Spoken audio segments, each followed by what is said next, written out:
Hello students, कैसे हैं आप सब लोग। आई होप आप लोग अच्छे होंगे। और इस नए वीडियो में मैं आपके साथ आ चुका हूं।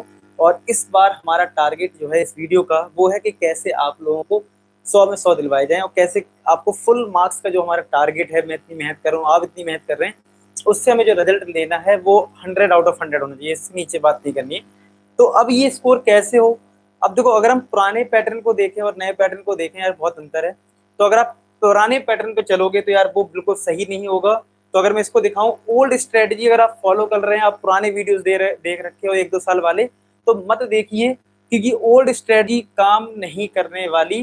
ठीक है, अब आपको न्यू स्ट्रेटजी पे वर्क करना पड़ेगा। पहली चीज तो ये, तो वीडियो को एंड तक देखें तो मैं आपको थोड़ा सा बताऊंगा भी ओल्ड स्ट्रेटजी क्या होती थी। ठीक है, जो अभी तक फॉलो होता आया है, अब क्या करना है वो सारी चीजें हम डिटेल में समझेंगे थोड़ा सा। अब जैसे पहले क्या होता था, मैं आपको थोड़ा सा बताता हूँ। अगर हम ओल्ड स्ट्रेटजी की बात करें, पहले क्या होता था, हमारा पूरा सिलेबस आता था। तो उस केस में हमारा जो टारगेट होता था वो ये होता था कि नवंबर तक सिलेबस कंप्लीट कर लो, नवंबर तक सिलेबस कंप्लीट करना है। ठीक है, इस होड़ में हम लगे होते थे, क्योंकि हमारे फरवरी में बोर्ड एग्जाम होते थे, फरवरी मार्च में। तो हम लोग इसलिए होड़ लगाते थे जिससे कि हम रिवीजन टाइम मिल जाए 2 महीने का, उसमें हम sample paper, previous year question, ये सारे क्वेश्चन हम कर पाए। ये ओल्ड स्ट्रेटजी होती थी। अब अगर इसको फॉलो किया जाए तो यार नवंबर में तो सिलेबस खत्म हो जाएगा। तो इस बार इस सिलेबस की होड़ आपको नहीं लगानी, थोड़ा सा माइंडसेट आपको चेंज करना पड़ेगा। देखो, होता है ना, जैसे मैदान में खेलने जाते हैं तो हर बार स्ट्रेटजी बदलनी पड़ती है। ये नहीं कि एक तरीके से खेलते जा रहे हैं। अगर आप टेस्ट मैच खेल रहे हो और आप बढ़िया छक्के चौके लगाने में लगे तो यार आउट हो जाओगे, जन फायदा क्या हुआ, तो हार भी सकते हो। तो आपको ध्यान ये रखना है कि इस बार हमारा क्या पैटर्न है। अब सोचो, सिलेबस तुमने नवंबर तक कर लिया, क्या फायदा हुआ, टर्म 2 में टर्म 1 का आएगा नहीं, तो ये भी कोई वो नहीं है। ठीक है, तो इससे अच्छा है कि आपको कुछ मॉडरेट फॉर्म में पढ़ाई करनी पड़ेगी। वो मैं अभी डिस्कस करूंगा, पूरा वीडियो देखना आप लोग, तो आपको पता लग जाएगा। हाँ, एक चीज और, टेलीग्राम अगर आपने ज्वाइन नहीं करा तो लिंक डिस्क्रिप्शन में ज्वाइन कर लेना। वहां पे मैं आपको MCQ question, case study based question की पीडीएफ फाइल अपलोड कर रहा हूँ, तो आपकी बहुत हेल्प हो जाएगी। तो वो आपके लिए बेस्ट रहेगा। अच्छा, अब न्यू पैटर्न की बात करें तो न्यू में हमें क्या करना है, न्यू पैटर्न में हमें क्या फॉलो करना चाहिए, क्या स्ट्रेटजी हमारी रहनी चाहिए। ठीक है, एक तो ये कि जैसे ही सिलेबस अपलोड होता है कि भाई टर्म 1 का क्या सिलेबस, हालांकि मैंने आपको एक एक्सपेक्टेड दे दिया है और 90% तो वही होगा। हम फिर भी ये मान के चलते हैं कि सभी बच्चे 6 चैप्टर्स तो मिनिमम करेंगे ही करेंगे अभी। ठीक है, और टर्म 1 में जो चांसेस है वो हो सकता है 7 to 8 चैप्टर्स रहेंगे, क्योंकि 15 चैप्टर्स टोटल हैं। तो आपको पता है टर्म 1 में आपको ज्यादा टाइम मिल रहा है, तो यहाँ पे चैप्टर्स ज्यादा आने की उम्मीद है, लेकिन कुछ मॉडरेशन होगा। तो मैं नई स्ट्रेटजी में आपको बता दूंगा, थोड़ा बहुत आप भी दिमाग लगा लेना। तो मान के चलते हैं कि 8 चैप्टर्स हमें पढ़ने हैं इस टर्म 1 में। इस टर्म 1 में हमें 8 चैप्टर्स पढ़ने हैं, मैथ्स की मैं बात कर रहा हूँ। ठीक है, अच्छा, 8 चैप्टर्स अगर आपको टर्म 1 में पढ़ना है तो शायद टर्म 2 में तो आएंगे नहीं ये चैप्टर्स। तो आप ये कर सकते हो कि 1 या 2 चैप्टर जब आपको सिलेबस मिल जाएगा तो वो 2 और चैप्टर्स यहाँ पे और पढ़ लोगे, जिससे कि टर्म 2 में लोड कम हो जाए। क्यों कम हो जाए, क्योंकि आपको पता है कि यार वहां पे टाइम कम मिलेगा। मान लो आपका पेपर जो है नवंबर दिसंबर में, जैसा आपको पता होगा कि हमारा पेपर होगा नवंबर दिसंबर के बीच में। ठीक है, इसी में होगा। तो यानी मोटा मोटा देखें तो दिसंबर भी पूरा नहीं मिलेगा, तो जनवरी फरवरी मार्च अप्रैल में पेपर आ जाएगा। यानी मैं मोटा मोटा देखूं तो 3 मंथ्स का टाइम आपको मिलने वाला है टर्म 2 के लिए। तो टर्म 2 में बहुत कम टाइम मिलेगा, जबकि यहाँ पे फुल लेंथ टेस्ट होगा जिसमें एमसीक्यू क्वेश्चंस भी होंगे, सब्जेक्टिव भी होंगे, सब कुछ होगा। लेकिन वो चैप्टर्स होंगे जो टर्म 2 के हैं। तो आपको क्या करना है, टर्म 1 में ही जब आपका सिलेबस कंप्लीट हो जाए टर्म 1 का, क्योंकि यहाँ पे टाइम है आपके पास। अभी क्या चल रहा है, अभी चल रहा है क्या, जुलाई चल रहा है ना, जुलाई चल रहा है। अब अगर मान लो, मैं फिर भी आपको मैं मान लेता हूँ आपने 4 चैप्टर तो कर ही लिए होंगे अभी तक, अगर नहीं करे तो करना शुरू करो। ठीक है, तो अगर मैं बोलूँ तो अगस्त तक तो आप चैप्टर निपटा ही सकते हो, 6-7 चैप्टर आराम से। ठीक है, सितंबर में या अभी जो बच्चे फास्ट पढ़ रहे हैं वो 1-2 चैप्टर अभी निपटा सकते हैं अगस्त में। तो आप 1-2 चैप्टर टर्म 2 के भी निपटा लेना, पहली चीज तो ये। ओके, वो तो चलो आप कर लोगे, वो मैं बाद में भी समझा दूंगा। अब आते हैं, फिलहाल हमारा टारगेट है 100 में 100 स्कोर कैसे करें, तो न्यू स्ट्रेटजी पे फोकस करते हैं। तो अभी मोटा मोटा आपने क्या समझा कि टर्म 2 के भी आप 2 चैप्टर कर लोगे, टर्म 1 में अभी अभी करना है। और जो बच्चे नहीं कर सकते, जिन्होंने अभी पढ़ाई ज्यादा नहीं करी, तो वो है टर्म 1 पे ही फोकस करें, तो उनको टर्म 2 का करने की जरूरत नहीं है। उन बच्चों को करने की जरूरत है जो बच्चे ऑलरेडी अच्छे से पढ़ाई कर चुके हैं। ठीक है, अच्छा अब टर्म 1 की बात करें तो मैं मान के चलता हूं कि 8 चैप्टर्स तुम्हारे कोर्स में हैं। ठीक, 8 चैप्टर्स। तो अगर आपने उनमें से 8 चैप्टर से अगर 8 चैप्टर से आपने 4 चैप्टर्स कर लिए हैं या 5 चैप्टर्स कर लिए हैं, ठीक है, या अभी 3 ही चैप्टर्स करे हैं, तो कोई दिक्कत नहीं, यहाँ पे 3 चैप्टर लिख लो। ठीक है, अब आप क्या करो, रिवीजन करना शुरू करो और इन पे जितने ज्यादा एमसीक्यू क्वेश्चंस कर सकते हो उतने ज्यादा एमसीक्यू क्वेश्चंस की प्रैक्टिस करना शुरू करो। एसर्शन रीजनिंग के क्वेश्चंस करो और आप केस स्टडी बेस्ड क्वेश्चंस करो, इनको मत छोड़ो। ठीक है, मैं रेगुलर वीडियोस अपलोड कर रहा हूँ, आपको बताने की कोशिश कर रहा हूँ कहाँ से क्वेश्चन एमसीक्यू आ सकता है, कौन सा क्वेश्चन इंपॉर्टेंट है। मैंने एनसीईआरटी की आपको बताना शुरू कर दिया, एनसीईआरटी एग्जामिनर का भी मैं अपलोड करना शुरू कर रहा हूँ कि एग्जामिनर में आपको कौन कौन से क्वेश्चंस करने हैं। तो वो सारी चीजें आपको काफी हेल्प करेंगी, उससे आपको एक आइडिया लगेगा, अप्रोच पता लगेगी यार कौन से क्वेश्चन एमसीक्यू में आ सकते हैं, कौन से नहीं आ सकते। रॉन्ग परसेप्शन मत रखना।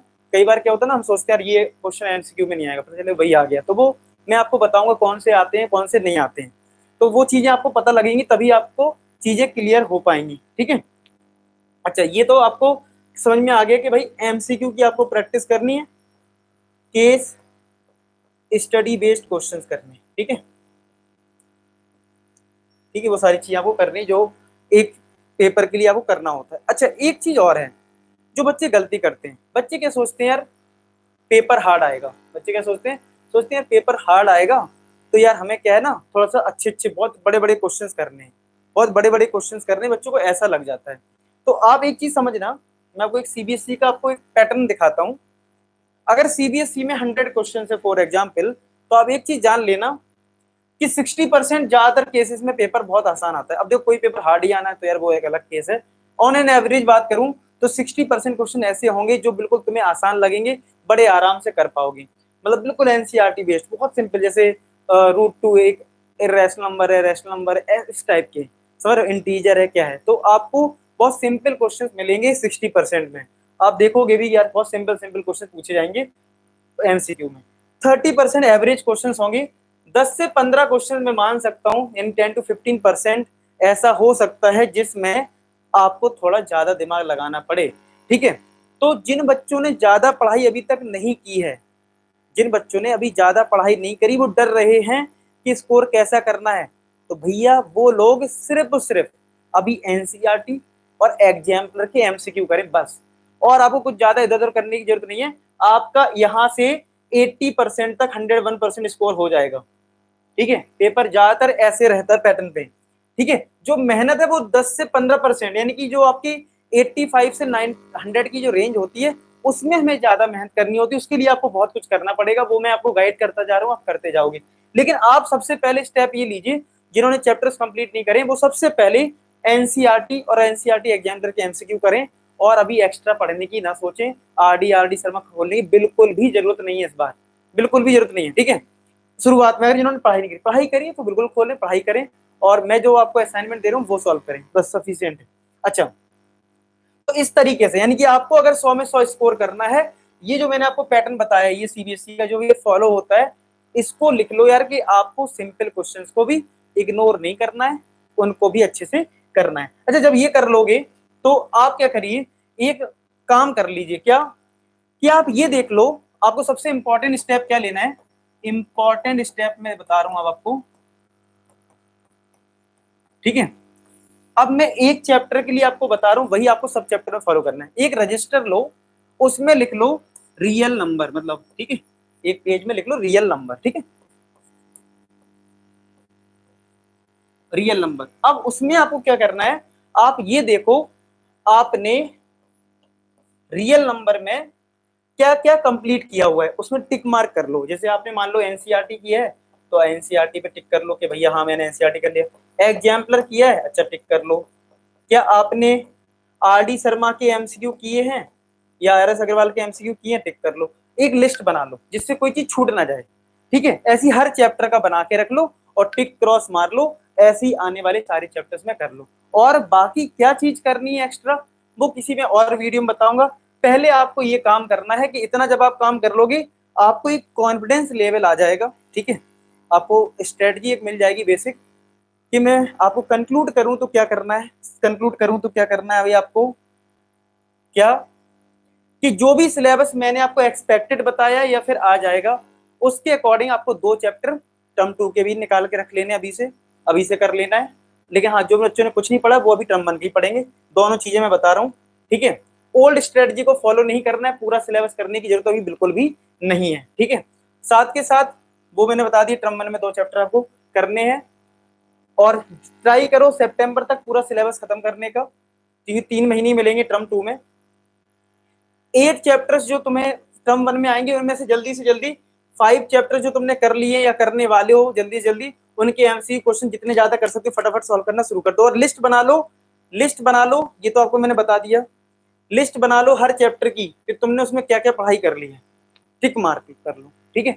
इतना जब करोगे तो तुम एक्सपेक्ट कर सकते हो कि यार तुम बोर्ड एग्जाम में फोड़ दोगे, ठीक है। ऐसे करो। बाकी मैं आपको डेली बेसिस पे गाइड कर ही रहा हूँ, कैसे तुम्हें पढ़ाई करनी है, क्या चीजें। अगर आपको चैनल अच्छा लगता है यार, आपको मेरी बात अच्छी लगती है, ठीक है, और आपको मैं सही से गाइड कर पा रहा हूँ, आपको कुछ मोटिवेशन मिल रहा है, आपको लग रहा है कि यार अब मैं फोड़ दूंगा, थोड़ी सी भी पॉजिटिव एनर्जी आ रही है, तो चैनल को सब्सक्राइब कर लेना और लाइक कर देना और फ्रेंड्स में भी फैला देना, ठीक है। तो मिलते हैं नेक्स्ट वीडियो में कुछ नए अपडेट के साथ। तब तक के लिए बाय बाय, अपना ख्याल रखो। और लास्ट में एक ही बात बोलूंगा कि आप सभी सफल हो। धन्यवाद।